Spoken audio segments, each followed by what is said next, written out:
نا خميت صنحو أنا صبغ الله خنسخاتكم صبغت له لي تسفان دا غوركو مبارنا بتحجي زي ما سيزلو خبلكم حبيبنا نكاتلو تايم زبلو زلو سكن اسمعيو تتنقلاتن كفاءاتن زحسبونا بلبوم زلو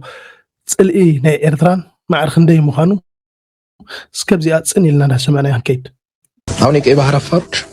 ስራቸውን እየሰሩ ኤሪትሪያን በሁለት ሊከፍሉት ይችላሉ የእምነት ሙስሊሙ ኤርትራና ክርስቲያን ኤርትራ ተብሎ ለሁለት መከፈሉ አይቀርም በዘሞር ዳይ ፑሽ በአፋርነታቸው ውስጥ ይደበቃሉ በእምነታቸው ውስጥ ይደበቃሉ አብይ ምንድነው የሚያደርገው እነዚህን ቀይ ባህር አፋሮች መርዳት ብቻ ነው ፓርቲ አቋቁመዋል በኢንተርናሽናል ኮሚኒቲ በስነ ስርዓት እየታወቁ ነው ለአሜሪካኖች ሄዶ እየተናገሩ ነው ኢንክሉዲንግ ብርጌድ ናሃመዶ የግምገማ ዶክመንታችን ላይ የዛሬ 6 ወር ሙይይታችን ላይ ተጻፈ ኤሪትሪያ የመረጠችው ደግሞ ታክቲክ ምንድነው ይሄን ለመቀልስ አሁን ብልጽግና ይዞት የመጣው ራሱን ይዋጋል ደጀን ሆኖ የቀይ ባህር አፋሮችን ደግፎ ጦርነቱ ግን ብልጽግና ቨርሰስ ወይም ኦሮሞ ቨርሰስ ኤርትራ ሳይሆን የሚሆነው ቀይ ባህር አፋር ቨርሰስ ኤርትራ ጦርነቱን ኦሬዲ ኤርትራ ውስጥ አመጣው ማለት ወሰደው ማን የሚዋጋው ሁለት የኤርትራ አፋርና ኤሪትሪያኖች ነው የሚዋጉት ቀሪው ኤርትራን አፋሮች ደግሞ ጫና በበዛባቸው ቁጥር የእምነት ካርድ ሲባለው ሙስሊሙ ያስነካቸው በብሔራም ሲልካን በሐደ ሃይማኖታም ሲልካን ህዝብ ኤርትራ ከተማቃቅሉ ማለት ተሐደ ብሔር ተፈሊስ አንጻሩ ክዋጉ ማለት እዩ حسب تي ካልኩሌት ገርሞ ዘሎ ትሌቶም ዝንምንታይ ንምርካቢ ነታ ኤርትራ ንምፍሕ ንምባል ገልጹ ብግልጽ እንታ ኤርትራሲ ፍሕን ከተብላ ንባዕሎም ጎይም ፋሒሎም ዘሎ ዞም ከም ደቅ ዛግራ ፋሒሎም ዘሎ ንባዕሎም ሳቶም ይምኮ ግን ትሕልሞም ርዮ ማዕረኽ እንደይ ጸልማት መርዛም ናይ ተመን አእምሮ ክፋአቶም ከምዚ ይዝመስል ሶ እንደዚህ አይነት ምንድነው ኳግማ ይሩስ ይጭቃውስ ከተውታል ማለት ነው ኤርትራን ፖለቲካ ይሄን ባይዘው ዛሬ 8 ወር አካባቢ ተተንትኗል ይሄን ሊያረጉ እንደሚችሉ እዚህም ነካነካ አርገናል ዶክመንት ላይም ተጽፏል ስለዚህም በእነሱ ነው ከጀርባ ያያገዘን ተፈሰው ወራሬ ይባል ምን አይባልም መጨረሻ ግን አፋሪ ሆኖ ይዋጋቸዋል እንደ አፋሩ የአፋር ተዋጊ መስሎ ይዋጋቸዋል ማለት ነው አለ የኤርትራ አፋሮች የመገንጠል ጥያቄ ካነሱ በቃ አለቀ ያነሱትም የኢንዲፔንደንስ ጥያቄ ስለዚህ የአፋር ብሔርተኝነት ኤርትራን አፍርሷት ሊመጣ ነው ከዛ ድሌት ሰሚያም ወዶ በቃ ኤርትራ ፍሪዙስ ነው ክመጽ ድሌቶም ተባህጎም እዚ እቲ ዘንባህቆ ዘሎ ሃሂሎም ወይ ወዘሎ ባህታቶም ድሌታቶም እዚ ከመጀመርታት ሂዞም ህዝብ ኤርትራ ከመቃቅሉ እንደም ፈቲኖም መኻን አብዮም እዚኦም ዘይኮነስ እንግሊዝ ሄቆይሉ ዝዓረሉ መኻን ዘአብዮ እዚኦም ካ ሕጅ በቃ ክኢልና ፈሊጥና ኢሎም ካ ሜዳ እንዳተዛረቡ ተዕላማ ግን ንምንታይ እም ዝዛረቡ ከምዚ ኢሎም ሚዲያ ኸይ ግልጽ እንዳተዛረቡ ከለውሲ ንምንታይ እም ግን ነቲ ዝደልይዎ ናይ ልቦም ዝዛረቡ እዚ ንባዕሉ ሓደ ፖይንት እዩ በኋላ በዚህ ጦርነት የኢትዮጵያ አፋር ሲያግዝ የኢትዮጵያ አፋር ለምን አገዘ ብላ ኤርትራ ብትተኩስ ኢትዮጵያ ተወረርኩ ብላ አስመራን ታጠቃለች ማለት ነው ነካ ሽዑን ኤርትራ እቲ ነገር ከመይ ገርካ ትውልዕ እዮም ተሐስቡ ዘሎ ትድሌቶም ሲ ከመይ ገርካ ኩናት ትውልዕ ግን እዚ ነቲ ህዝብ ጥራይ ንምርባሽ ዲ ወላ ናይ በሐቅ ንኽገብርዎ ኢልካውን ክትሐስብ ተኸሊያ ምክንያት ሓደ ጸላሲ ናባኻ ከውርዶ ደሊ ዘሎ ዕንወት ሲ ከመይ ገሩ ምስጢራት የውፅእ ኢልካ ትሐስብ ከም ሰብ ግቡእ እኳ ላ እንትኾነ ግን ሃላያት ኮይኖም ዲም ዘውፅኡ እንተልና ነው ስብከት እዮም ዝሰብኩ ዘለው የተሃራርፉ እዮም ዘለው ነቲ ናይ ዓፋር ህዝብ ናይ ኢትዮጵያ ድሌቶም ተሐሳቦም ማለት ይምዃን አብዮም መቸምት ዓፋር ቀሲልና ክንሞጽና አምንታይ ኩነታት ተሎ ከመይ ያሎ ምስ ኤርትራ ከመይ ይገብራሉ ወላት ናይ ኢትዮጵያ ዓፋር ሲ ኢትዮጵያ ነቲ አብ አሕመድ ዝባሃል ጸሊኦሞስ ሳቶም ማዓጢቆም ዘለው ባንጻሩ አብዝዋን ዝተሪናም ግን ናይ ጅቡቲውን ክንሪአና መሊስና ከመይ ያሎ ጅቡቲ እቲ ድሌታቶም ግን ነስተብለሉ ብናይ ጅቡቲን ብናይ ኢትዮጵያን ዘለው ዓፋር ጌርካ ከም ኤርትራውያን አምሲልካ ብዙሕ ተጻዒር እዩ አንጻር ኤርትራ ዓፋር ነታን ቶም ናይ ኤርትራ ዓፋር ከአኒ አንጻር ኤርትራ ንኽትሱ ግን መኻን አብይዎም እዚ እዚ ምስላት አብይዎም ሲ ተታዘጉ ሃርዋ ሓዊ ናብ ርእሲኦም ተደፊአቶም ኣብ ዝዋን ዝንሪኦ ኸለና እቲ ተንኮል ግን ነስተብለሉ ድሌታቶም ካብ ማዕርክ እንደይ ጸልማታዊ ዝም ብሎ በአውሮፕላን ብቻ በአየር ብቻ አስመራን ይመጣሉ ሲገባ አፋሮች የሚያነሱት የመገንጠል ጥያቄ በቃ የመገንጠል ጥያቄ አንስተ መብት ነው 1956 ላይ አለ ስለዚህ ተገንጥለው ይወጣሉ ማለት ነው አሁን የብሔር የማንነት ጉዳይ ስለሆነ የትኛውም አፋር በጋራ ይቆምባቸው ኤሪትሪያኖችን ስንነግራቸው ነው እዚህ ውስጥ ገባላችሁ ኤሪትሪያኖች የመረጡት አሁን መንገድ አማራ ጋር ከምንሰራ ብለው በትግሬ በኩል ትግሬ ማደራጀት አማራን ዝም ብሎ በሶሻል ሚዲያ መደገፍ አማራን የፈለጉት ኢትዮጵያ እንዲበጠብጥ የፈለጉት ኢትዮጵያን መበጥበጥ እንጂ ኢቭን ስልጣን እንዲይዙልም ይፈልጉም አልመሰሉም። ስለዚህ ሞኝ ስትሆን ደግሞ ትበላለህ። አብይ ቆቅ ነው። ከህወሓት ጋር እየሰሩ ነው። ከህወሓት ጋር ሱዳን ላይ ማይካድራ ላይ የጨፈጨፈውን ኃይል እያጠናከሩ ነው። ለፋኖ የሚሰጡት ግን ተራ ነገር ነው። ደህና ተተኳሽ አይሰጡም፣ ደህና መሳሪያ አይሰጡም። አሁን የኤርትራ ህልውና የአብይ መንግስት እስካለ ድረስ ኤርትራ የምትባል ሀገር ሳያፈርሳት አይወርድም። አብይ መንግስቲ ኤርትራ ከየፍረሰ አይክወርድን እዩ። ስለዚ ንምውራድ መንግስቲ ኤርትራ ዝተሰቕለ ወይ ድማ ብሲአይኤ ከም ዝመፀኻ መጀመርታ ሒዝካ ፍሉጥ እዩ። ኣብ ኣሕመድ ምናልባሽ ሎሚ ዘይተረዳእኹሞ ክትኮኑ ትኽእሉ ኢኹም ገሊያትኩም። ፖለቲካ እዩ እዚ። ኣበይ ንሕና እንታይ ንዛረብ ፅቡቅ ጌርና ንፈልጥ። ኣፍና ሓቲምና ንኸይድ ኣብ እዋኑ ዘይንዛረበሉ ምስጢራት ስቕ ንብል ወላ ሓደ ሰብ ኣማኺርና ዘይኮነስ ሳይኮሎጂ ተረዲእና ኢና ንፀንሕ። ገና 2018 ክመፅእ ከሎ ህዝቢ ዕንበባ ክድርቢ ከሎ ፍዮሪ ክድርቢ ከሎ ተሰዓዓም ክበሃል ከሎ ኣብ ሱዳን ኣነ ዝዕሎም ዝነበርኩ ሰባት ፅቡቅ ጌሮም ዝክርዎ እዮም፣ ፅቡቅ ጌሮም ፈልጥዎ እዮም። እዚ ኣህዛብ ከጥፍእ ሓደ መዓልቲ እዋን ይኮነን ሕጂ ንዛረብ ንብሎም ነይርና። ገና ሚድያ እውን ኣይከፈትና ናብቲ እዋን እቲ ኣብ ሱዳን ነይረ ብሓፈሻ እንታይ ክብለል ኣብዚ እዚ ጋኒን ብሲአይኤ ተሰሪሑ ዝመፀ ባሊቃ ከመይ ገይሩ ንዝኸባቢ ድብሾ ከም ዘሎ ንሪኦ ኣለና ማለት እዩ። እዚኣቶም ከዓ ዝዛረብዎ ዘለዉ ፈሊጥካ ኮነ ኢልካ ነቲ ናይ ኣምሓራ ሬጂም ቼንጅ ዝብልዎ ዘለዉ ኣንፃር ኣብ ዝቃለስዎ ዘለዉ እቶም ኤርትራውያን ንምሓራ ከይንዳናገፀሎም ንምሓሩ ድማ ኣብ ጎኑ ኮይንኾኖም ወይ ድማኒ ምስኦም ፅምዶ ንኸይንገብር ኮነ ኢልካ ዝስራሕ ዘሎ እዩ። ኣምሓሮ መሲልካ እዩ ዝስራሕ ዘሎ። ተረዲና ዶ ዝፅቡቅ ጌር ሕጂ እዚ እዚኦም ናቱ ልኡኻት ተጋሩ ኣለዉ። ሕጂ ተሪእናዮ ምስ ኣቡ ኮይኖም ኣንፃር ትግራይ ትሰርሑ ዘለዉ እዚኦም ከዓ ልክዕ ከምኡ እዮም። ኣምሓሮ ተመሲሎም ኣንፃር ኣምሓራ ዝቃለሱ ዘለዉ ምስ ኣቡ ኮይኖም ወይ ድማ ተጋሩ እውን ክኾኑ ይኽእሉ እዮም። ትመንነቶም መን ፈሊጥዎም ኣይንፈልጦም ኢና ግን ኢትዮጵያዊ ብሙሉ ኣምሓርኛ ዝዛረብ እዩ። ኩሉ ግዜ ንሕና እንድሕር ሪእና ኤርትራውያን ነቲ ኣምሓርኛ ቋንቋ ዝዛረብ ሰሚዕና ኢና። ወላ ኣብ ግዜ ደርጊ ኩሎም ኣምሓሩ ዝመስለና ነይሩ። ግን ገሊኣ ጋምቤላ ገሊኣ እንስሳ ናይ በረኻ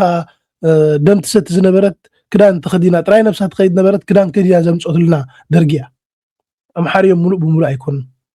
ጥራይ ኣምሓርኛ ስለዝተዛረበት ህዝቢ ናይ ኣምሓራ ስርዓት ይመስለና ነይሩ። ደርጊ ምስ ናይ ኣምሓራ ስርዓት እዩ ዝመስለና ነይሩ። ደርጊ ተሪእኻያ ግን ኩሉ እቲ ናቱ መራሒ እንድሕር ሪእኻያ ግን ኣብኡ ዝነበረ ገሊኡ ኦሮሞ ገሊኡ ጋምቤላ ገሊኡ ገለ እምበር ኣምሓራ ኣይኮነን ነይሩ። እቲ መራሕቲ ኣብ መሪሕነት መብዛሕትኦም ተሪእና እዮም ማለት እዩ። ሕጂ እውን እዚ በቲ ናይ ኣምሓርኛ እቲ ፅምዶ ፅቡቕ ዘሎ ምስ ናይ ኣምሓራ ንዕኡ ከመይ ጌርካ ተላሕልሖ እቲ ድሌትካ ከዓ ባህግታትካ ኤርትራ ከዓ ትገልፅ በኣምሓርኛ ጌርካ። ስለምንታይ ክፅላእ እቲ ኣምሓራ እዩ ዝበሃል እቲ ብሄር ኣምሓራ ዝበሃል ተፀላእ ክኸውን ብኤርትራውያን እውን እዩ። እዚ ከምዘይገብርዎ ዓቕሞ ከምዘይብሎም ንፈልጥ ኢና። ግን እቲ ዕላማ ንራእዮ ያፈርሳታል። በሁለት መንገድ ያፈርሳታል። አንደኛው ባነሳውት በቅድሙ በቀይ ባህር አፋሮች በኩል ያፈርሳታል። ሁለተኛው አስመራን ይደበድባል። አስመራን ሲደበድብ ደግሞ ልክ ራሻ ዩክሬን እንዳረገችው 2 ዓመት ይደበድባል። ኤርትራ ለ2 ዓመት መቋቋም የምትችልበት የጦር አቅም ነገር አብዛኛው የኤርትራ ወጣት ትውልድ ያለው የት ነው? ውጪ ነው። ዌስተርናይዝድ በቃ ዚያታኔ መወዳታናቶም ሕልሞም ምስ ዓፋር ኣባኢስካ ኩናት ጀሚርካ ሽዑን ኣስመራ ን2 ዓመት ትድብድባ ከምዚ ቃዛ ወይ ድማ ከምዚ ናይ ዩክሬን ኮይናት ዘላ ንኤርትራ ከምኡ ንክትገብር መደብ ሓንፂፆም በቃ ኣብ ሕልሚ ልቦም ዘሎ እዩ። ናይ ቀትሪ ሕልሚ ልቦም እዩ። እዚ ናይ ቀትሪ በቃ ኮፍ ኢሎም ኣብ ዓራት ድዩ ወላ ኣብ ኩርሲ ኮፍ ኢሎም ዳሕልምዎ ዘለዉ እዩ። ትባህ ግን ኣይልቦም ነዚ ዝመስል እዞም ደናቁር ማለት እዩ። ተኾነ ግን መን ዓቕሚ ዘይብላ ን2 ዓመት ክትፃወር ኩናት ኣብ ባይታ ትሪእዎ ዘለኹም እዚ ፋኖ ፍትልፊት የብል ኣሎ። ናይ ፋኖ ፅፊዒት ክትፃወር ዘይከኣለት ናይ ህዝባዊ ግንባር ፅፊዒት ክትፃወሮ እሞ ከዓ ኢትዮጵያ ኣብዚ እዋን እዚ ግርም ትሕልሞም ግን ረእይዎ ኢኹም ማዕረኽ እንደይ መርዛሚ ናብ ህዝቢ ኤርትራስ ማዕረኽ እንደይ መርዛሚ እዩ። ነስመራ ክድምስስዋ ዝሕልምዎ ዘለዉ ሕልምታቶም ማዕረኽ እንደይ መርዛሚ ሰምዑ ኣለና። የብርጌድ ንሓመዱ የሚባለው ኃይል ወደ ስልጣን ይመጣል ማለት ነው። ብርጌድ ንሓመዱ ማለት የአጋሚ ትግሬዎች የነጻድቃን ዘመዶች ናቸው። በፊት ታስታውሳለህ ዘራቆ ትግሬዎቹ ምን አልናቸው? በጦርነቱ ጊዜ በልስምዖም ንዘምባርያና ሓመዱ ካንታ እዮም ዝብልዎም ዘለዉ ባሮት ምዃኖም እዮም ዝገልጽዎም ዘለዉ ተጋሩ ዳኣምበር ኤርትራውያን ከምዘይኮኑ ዋላ ናይ ኤርትራ ነገር ከምዘይብሎም ኣፎም መሊኦም እዮም ዝዛረብሎም ዘለዉ نزبارينا حمدو اسكن غص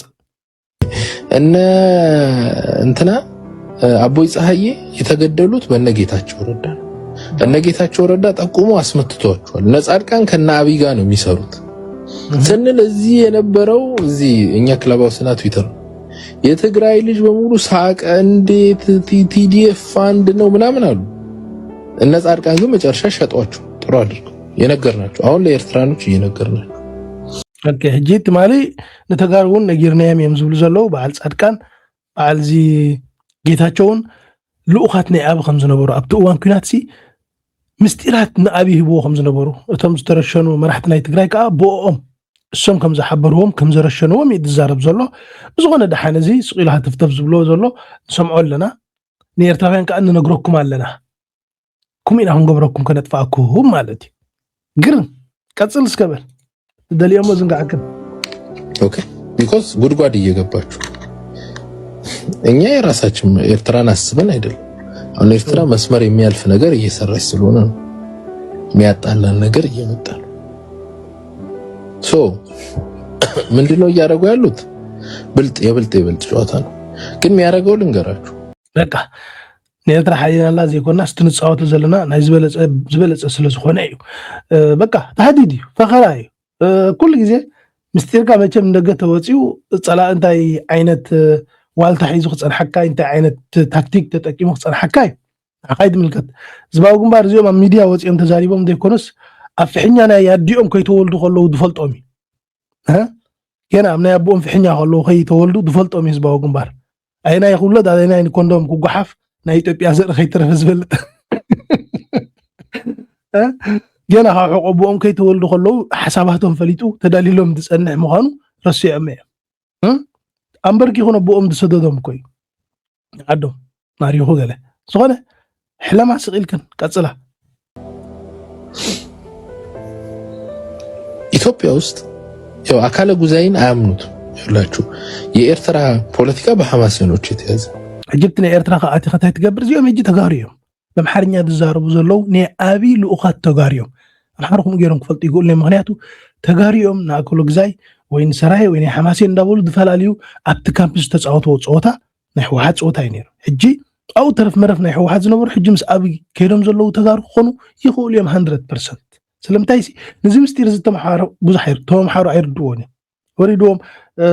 ምስጋን ቢራን ድነብሩ ነበሩ አበይ ሓሲቦም ፈልጡ እተኾነ ግን ሕጂ ነስተብለሎም ዚኦም ተጋሩ ዚኦም ናይ አቢ በራዩ እዮም ሽር ኮይና ሕጂ ናይ አብ ተጋሪዮም ዝብሎም ዘለኹ ነዚ ናይ አውራጃ ጽቡቅ ገይሮም አምሓሩ አይፈልጦን እዮም በፍጹም አይፈልጦን እዮም ተጋሪዮም ትፈልጦ ረይዋ ተጾታ ረይዋ ከምቲ ሓራ መሬት ኢሎም ንህዝብ ትግራይ ርሙስዎ ዘለው ወይ ገርግርዎ ዝርብሽዎ ዘለው ዝፈላልይዎ ዘለው ሕጂ ናብ ኤርትራውያን ኣቲኻኻ ማሴኒ ትገዝኦም ዘሎኒ ኤርትራውያን ኣኩሉ ግዛይ ዝበሃል ኣምሓራይ ንፈልጦን ኢና ወይ ኢትዮጵያ ይትፈልጦን እያ ዝብል ሰረባት ዝዛረብዎ ዘለው ጽቡቅ ገይሩ ርዳእና ህሉ ተስፋ ገበር አጽል አካለ ጉዛይ አጋሚ ይበዛዋል ኢትዮጵያ ውስጥ ያለ እንትን ይበዛዋል አጋሚ ይበዛዋል ወይም አጋሚ ይሉታል ኤርትራውያኖች እነሱ ደግሞ በሰባጋዲስ ወልዱ ጊዜ ኤርትራን አስተዳድሩ ብዙ ጊዜ ሹም አጋመ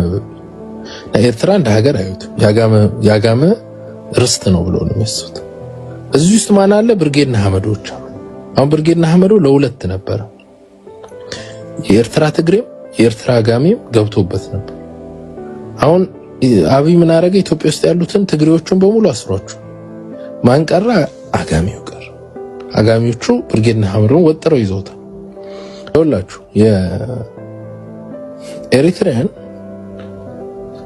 ይሹም አጋሞች አስተዳድረውታል ለብዙ ጊዜ 15ኛው ክፍለ ዘመን ምናምን በዛ ጊዜ እነ ሰባጋዲስ ወልዱን ማያቅሰው የለም ሰባጋዲሶች ሲያስተዳድሩት ነበር አሁን ሰባጋዲሶች ምንድነው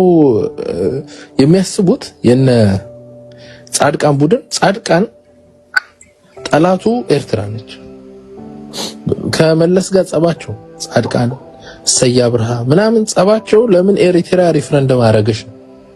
ለምን ኤርትራ ወደብ ተሰጠ ነው ከኤርትራ ጋር ነው ችግራቸው ስፔሻሊ ጻድቃን ለምን አጋሚ ነው ጻድቃን ኤርትራ የምትገባይ መሬት ናት ብሎ ነው የሚያስበው ቢኮዝ በአንድ ወቅት እነዚህ እንትን ስላሉ ማለት ነው ስላስተዳደሩ ብርጌድና አህመዱ ሁለት ቡድን ነው ያደራጀው። አንደኛው የነጻድቃን ቡድን፣ ሁለተኛው ደግሞ የቲፒኤልኤፍ ቡድን። የቲፒኤልኤፍ ቡድን የብርጌድና አህመዱ ማለት የትግሬና የአጋሜ ሚክስ ነው ድርጅቱ ራሱ። አፋሮች ኤርትራ ውስጥ ቁጥራቸው ትንሽ ነው። ኤርትራ ውስጥ ደግሞ ትግሬዎች ቁጥራቸው ትንሽ ነው። ገብታችሁ? ኤርትራዎች ደግሞ አፋር ውስጥ ቁጥራቸው ትንሽ ነው። አፋር በአፋር ቀጠና ማጆሪቲ ነው። አፋር የራሴ መሬት ይዤ ልሄድ ነው እያለ ያለው ምንም ማድረግ አይችልም። መቸም እዚህ ትግራዋይ አምሓራይ ተመሲሉ ዝዛረብ ዘሎ ርኢናን ሰሚዕናን ኣለና ተኾነ ግን እቲ ሕልምታቶም ነቲ ህዝቢ ኤርትራ ከመይ ጌርካ ተፈላለዮ ድሕሪኡ ነቲ ዝደለኻዮ ሕማም ናይ ባሕሪ ክትውንኖ ናይ ምድላይ ባህግታቶም እዮም። ንበዓል ጻድቃን ናይ ህዝቢ ኤርትራ መቸም ህዝቢ ኤርትራ ሲ ትግርኛ እዩ ዘለዎ ትግራዋይ ዝበሃል ኣብቲ ትግራይ ዘሎ ዓጋመ ዝበሃል ኣብ ትግራይ ዘሎ ኢትዮጵያዊ እዩ። ግን ነቲ ኤርትራዊ እታኣክሎ ግዛይት ግን እንታይ ክገብሮ ይፀኒሑ ትግርኛ ኮነሱ ትግራዋይ ወይ ዓጋመ ይብሎ ፀኒሑ እዚ ኮነ ኢልካ እዩ ኮነ ኢልካ ነቲ ህዝብታት ንምባኣስ ህዝቢ እንድሕር ተባኢሱ ነንሕድሕዱ ተባሊዑ ኸ ንስኻ እንታይ ትኸውን ሓይሊ ትረክብ እሱ ነንሕድሕዱ ክባላዕ ከምዚ ተጋሩ ምስ ወልቃይት ዝገብርዎ ዘለው ርኢናዮም ኣለና። ናይ ወልቃይትን ምስ ተጋሩ ምስ ዓጋመ እንድርታ ገለ እንዳተባህሉ ኣሕመድ ዝገብርዎም ዘለው ከምኡ ናብ ኤርትራ ንክሰርሑ ነዚ ሕልምታት እዚ ሒዞም እዮም ሕጂ ንኤርትራ ከምዚ ክንገብራ ኢና ገለ ኢልካ ግን ነቲ ኤርትራዊ ከዓ ኣብ ነንሕዱ ከምዘይሳነ ክትገብር ዘይናቱ ሽም ሂብካ ትግራዋዩ ወይ ዓጋመ ኢልካ ንኣክሎ ግዛይ እቲ ካልእ ከዓ ገዛኢኻ እዩ እቲ ሓማሴን ዝበሃል ኢልካ ንሕዱ ምብላዕ ዝፍሕሮ ዘሎ ያይ ተጣቢበ ክኢለ ኢለ እያ እዚኣ ግን ተኾነ እስከ ንኺድ ናብቲ ጅቡቲ ገፅና ዘወር ክንብል በቲ ከባቢ ካብቲ ሓደ ኣካል ብስም ኤርትራ ክጥቀምሎም ዝደለዩ ሕብረተሰብ ናይ ጅቡቲ እንታይ ይበሃል ኣሎ? ኣብ ጅቡቲ ብሰንኪ ዝተባርዐ ውግእ መንገዲ መስመር ኢትዮ ጅቡቲ ኣብ ሓደጋ ወዲቑ። ኣብ ጅቡቲ ፍሩድ ኢሎም ዝተፀውዑ ዕጡቓት ዓፋር ንመንግስቲ ጅቡቲ ንምውዳቕ ዕጥቃዊ ቃልሲ ከም ዝጀመሩ ተፈሊጡ። እዞም ዕጡቓት እዚኦም ኣብ ዝሓለፈ 24 ሰዓታት ካብ ዝኸፈትዎም መጥቃዕቲ 12 ወታደራት ጅቡቲ ክቐተሉ ከለዉ ን5 ወታደራት ድማ ወሲዶም። ብሰንኪ ዝተባርዐ ጎንፂ ኣብ ጅቡቲ ኣገልግሎት ኢንተርኔት ካብ ዝቋረፅ 18 ሰዓት ገይሩ ኣሎ። እቲ ንኢትዮጵያን ጅቡትን ዘራኸብ ስትራቴጂካዊ መስመር እውን ኣብ ዓብዪ ሓደጋ ከም ዝወደቐ ተሓቢሩ። እዚ ምንቅስቓስ እዚ ብተወለድቲ ዓፋር ዝተመስረተ ኮይኑ ዕላሙ ድማ ንመንግስቲ ጅቡቲ ንምብላይ ሓድሽ መንግስቲ ንምቋም ምዃኑ ይግለጽ። ኣብዚ ሕጂ እዋን እዞም ዕጡቓት ንሰሜናዊ ጅቡቲ ዝርከባ ገለ ከተማታት ክሳብ 80 ሚእታዊት ተቆፃፂሮም ከም ዘለዉ ዝገልጹ ፀብጻባት ይወፁ ኣለዉ። እዚ ኩነታት እዚ ኣብዚ ዞባ ሓድሽ ስጋኣት ድሕነትን ቁጠባዊ ፀቕጥን ፈጢሩ ይርከብ። መውደቅ ቅሪመይ እታ ጓህር ዳ ተፋርኔሎ ዝበልናያ ዳ ጀሚራ ያ ናብ ርእሲኦም ናባና ዝሓስብዋ ኩሉ ግዜ ከምያ ኢለኩም እየ ነቐዲመ ገና ኣብ ዘረዲኦም ቋቑሖ ከለዉ ኣብ ፍሕኛ ኣብኦም እንከለዉ ምስጢሮም ትፈልጥ ዝባሁ ግንባር ዝኾነ ከምዚ ንሪኦ ዘለና መቸም መስመር ጅቡትን ኢትዮጵያን ማለት ሲ እንታይ ክግበር ዳ ኣብ ኢትዮጵያ ጎረሮ ኢትዮጵያ ድሕነቕ ዘሎ ምስትንፋስ ክረኽቡን እዮም ኦክሲጅን በየ ዳ ክመፆም ሕጂ መቸም እቲ ናባኻ ዝሓስብዎ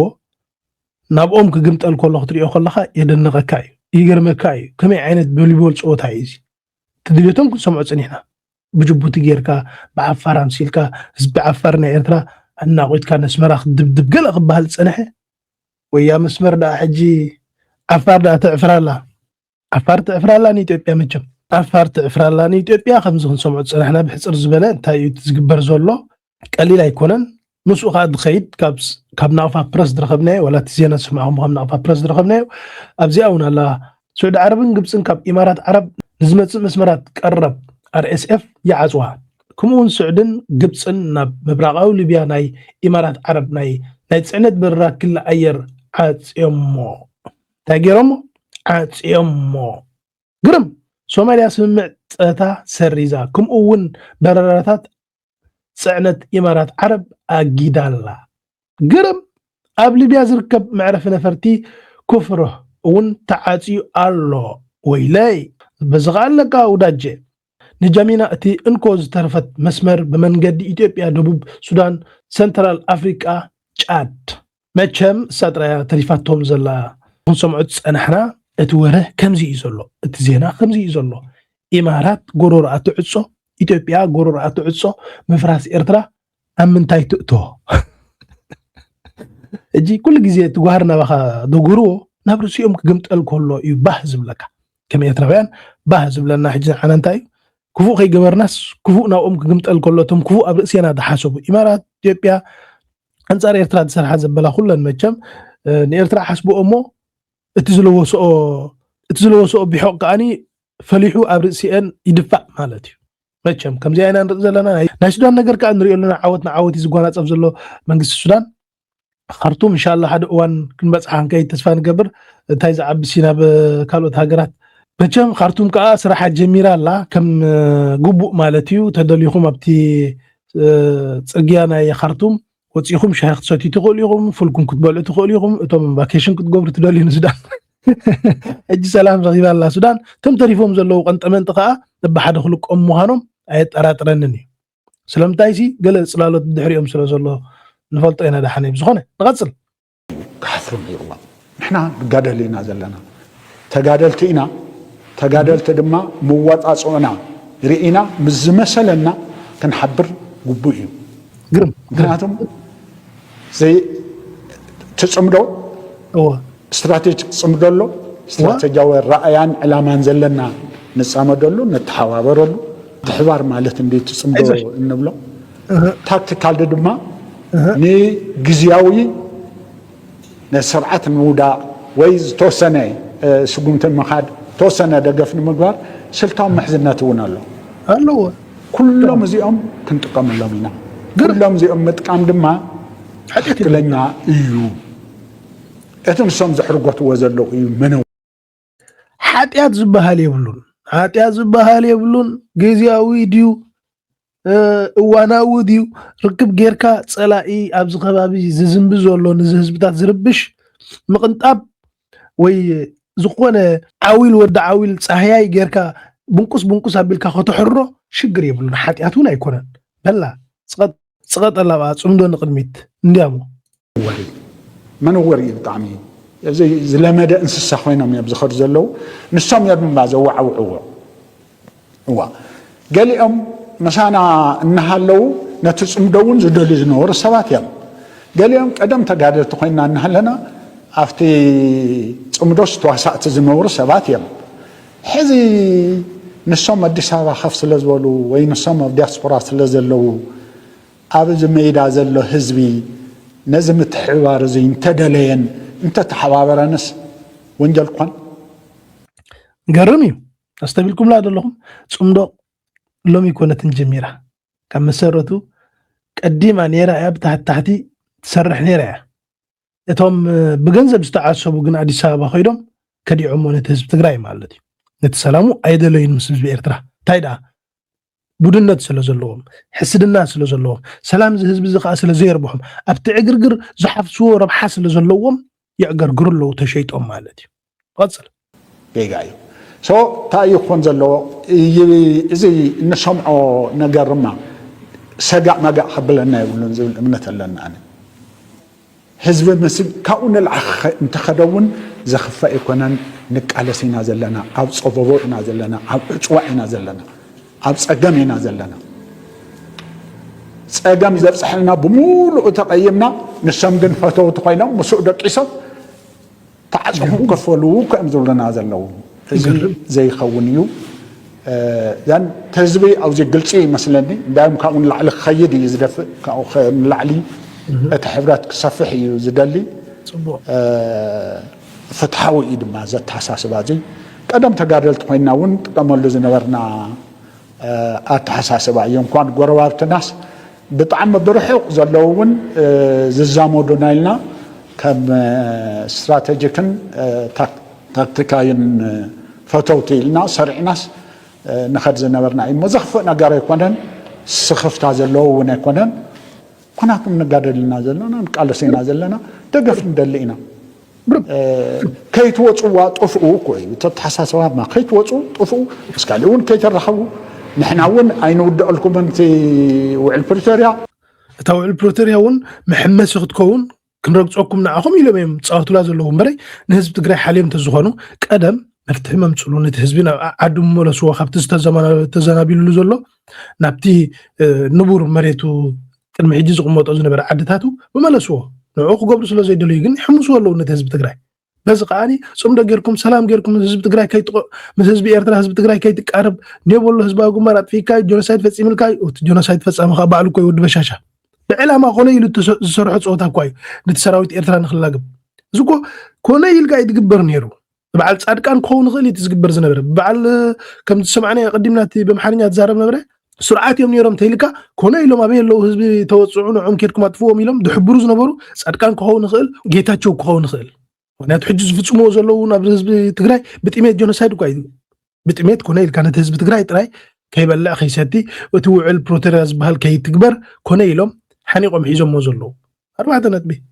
ሕጂ እውን ግፍዕን መከራን ዘፅብዎ ዘለዉ ንህዝቢ ትግራይ ንሳቶም እዮም ካልእ ወላ ሓደ የለን ንቐፅል ኣብ ርእሲ ህዝቢ ሱዳን ዝተገብረ ጆኖሳይድ ከዓ ንስማዕ እዮ ኣብዚ ከባቢና እዛ ኢማራት ትበሃል ተሓማምሶ ዘላ ንስማዕ እዮም ወድሓነይ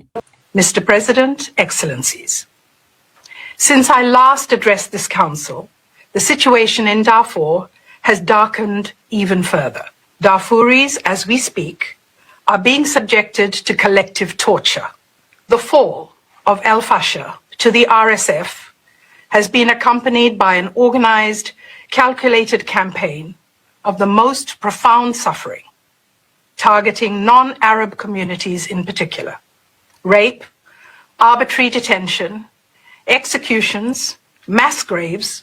all perpetrated on a massive scale. Many of these crimes have been filmed and celebrated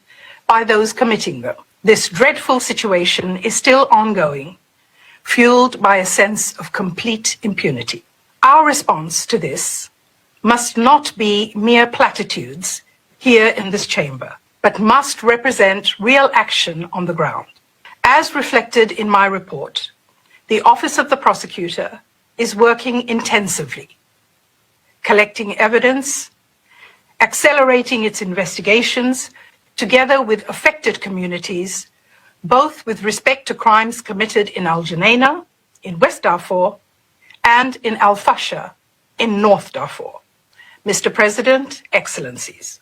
based on information and evidence collected by the Office in this reporting period,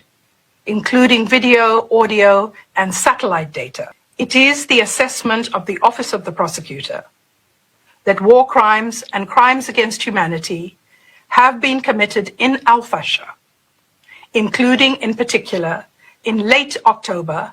as a culmination of the siege of the city by the Rapid Support Forces. Video material analyzed by the Office shows a similar pattern of crimes previously seen being allegedly committed by the RSF in other areas of Darfur, including detention, mistreatment, and killings of persons from non-Arab tribes. Members of the RSF are seen celebrating direct executions and subsequently desecrating corpses.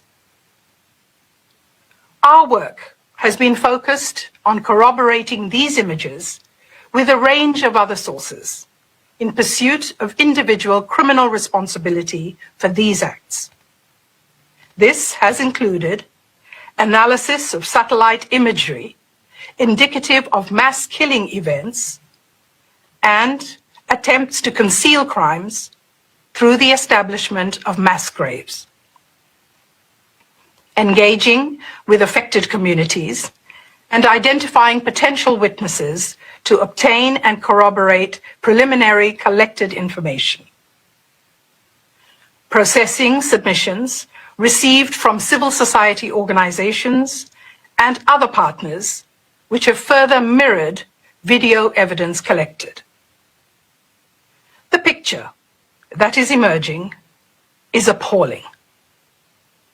Organized, widespread, mass criminality, including mass executions. Atrocities which are used as a tool to assert control. ምክትል ዓቃብ ሕጊ ኣይሲስ ሳሂድ ሻሚም ኻን ንባይቶ ፀጥታ ሕብራት ሃገራት ኣብ ዝሃበቶ መግለፂ ቤት ፅሕፈት ሃገራዊ ቤት ፍርዲ ገበን ኣብ ዳርፉር ከተማ አልፋሽር ገበናት አንጻር ሰብአውነት ከም ዝተፈጸመ ኣፍሊጣ እዚ ገበናት ቀጻሊ ምዃኑ ኣስሚራትሉ ኣላ እቶም ሰራዊት ናይ RSF ዝበሃሉ ሸፋቱ አንጻር ህዝቢ ሱዳን ማለት ብፍላይ ከዓ ኣብ ርእሲ ዳርፉር ዝገበሮ አልፋሽል ዝወረደ ዕንወት ብሳተላይትን ብስእልታት ብኦዲዮ ብቪዲዮ ተታሒዙ ከም ዘሎን ከምኡውን ሬብ ዓመፅ መድረቂ ኣንስትዮ ከምኡውን ቀተለት ኮነ ኢልካ ዓሌትነት ሪኢኻ ጸሊም ህዝቢ ምዃኑ ዓረባውያን ከም ዘይ ምዃኖም ዘር ዓረብ ዘይብሎም ምዃኑ ተፈሊጡ ተጸኒዑ ዝተገብረ ጽንተት ደቂ ሰባት ወይ ጆኖሳይድ ኣብ ርእሲ ህዝቢ ዳርፉር ማለት እዩ ኣብ አልፋሽል ዝወረደ ሽግርን መከራን መቸም ኣብ ብዙሓት ከተማታት ኣብ ብዙሓት ዓድታት ህዝቢ መቸም ማዓት ቪድዮ ኣሎ ደቂ ኣንስትዮ እንዳዓመፁ ከይተረፉ ቪድዮ ከዓ ቀዲሖም ኣለዉ ባዕሎም ዝቀድሕዎ ቪድዮ ኣሎ ዝገርመኩም እዚ ሽግርን መከራን ዘውረደት እንኮ ካብ ርሑቕ ካብ ዓዲ ዓረብ ዝመፀት ኢማራት ትበሃል ግብረ ሸበራዊት ሃገር አንጻር ህዝብታት አፍሪቃ ንሳን ረብሓኣ ሪሶርሳት ክትሰርቕን ክትምንዝዕን ነተን ሃገራት ኣብ ትሕቲ ኢዳ ናታ ባምቡላ ብምትካል ሪሶርስ ናይ አፍሪቃ ህዝቢ ናይ ተጸሊም ህዝቢ ሪሶርስ ንክትወስድ ትገብሮ ዘላ ኣብ ነንሕድሕዱ ምብላዕ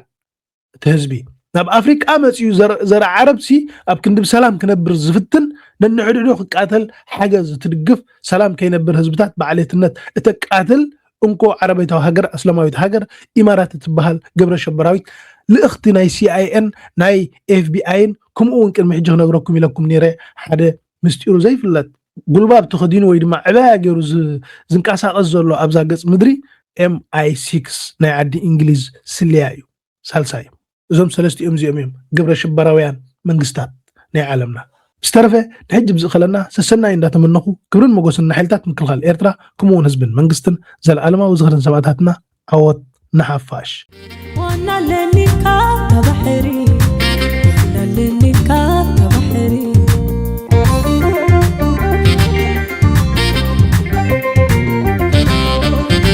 يكوني ونعها دفاري نتمال رسي عسك كبت سدلي يكوني وعرد خادفاري والتخاسنتي غص شاي كازدلي وانا لنكا تبحري